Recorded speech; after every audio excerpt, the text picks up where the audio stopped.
पश्चिम बंगाल के विधानसभा चुनाव सुनने में तो ये एक आम पॉलिटिकल लड़ाई लगती है ना। लेकिन इस बार कहानी कुछ और ही है। ये कहानी है जबरदस्त सिक्योरिटी की, संगीन इल्जामों की और जमीन पर एक ऐसी फौजी तैयारी की जो पहले कभी नहीं देखी गई।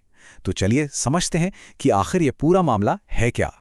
और कहानी की शुरुआत होती है एक सवाल से, एक ऐसा सवाल जिसने पूरे विवाद को जन्म दे दिया।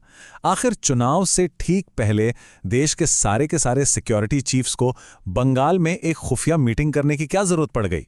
तो बात शुरू होती है कोलकाता से, जहां सेंट्रल आर्म्ड पुलिस फोर्सेस, जिन्हें हम CAPF कहते हैं, उनके सभी बड़े अधिकारी एक ऐसी मीटिंग के लिए इकट्ठा हुए जैसी किसी भी चुनाव से पहले देश ने कभी नहीं देखी थी।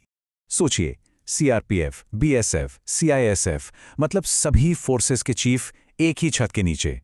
और ये किसी राज्य के चुनाव के लिए अपनी तरह की पहली, मतलब फर्स्ट एवर मीटिंग थी।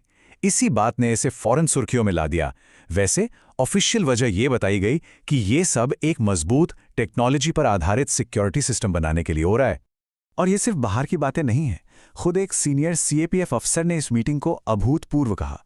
अब देखिए, जब सिस्टम के अंदर से ही ऐसे शब्द निकलने लगे तो समझ जाना चाहिए कि कुछ तो बहुत ही अलग, बहुत ही बड़ा हो रहा था। तो उस मीटिंग का नतीजा क्या निकला? खैर, नतीजा कागजों पर कम और जमीन पर ज्यादा दिखा। और यहीं से असल कहानी शुरू होती है, जो आंकड़ों में छिपी है। तो जरा आंकड़ों पर गौर करते हैं। पहला नंबर है 2400। ये सेंट्रल आर्म्ड पुलिस फोर्सेस की कंपनियों की संख्या है जिन्हें बंगाल में तैनात किया गया। अपने आप में ही ये एक बहुत बड़ा नंबर है। लेकिन जब इन कंपनियों को जवानों की संख्या में बदला जाता है तो आंकड़ा सच में होश उड़ा देता है। 2,40,000 सुरक्षाकर्मी। जी हां, 2,40,000। ये इतनी बड़ी संख्या है जितनी कई छोटे छोटे देशों की पूरी सेना होती है, और ये सिर्फ एक राज्य के चुनाव के लिए तैनात की गई। अब इस बड़े से नंबर को थोड़ा और आसान बनाते हैं।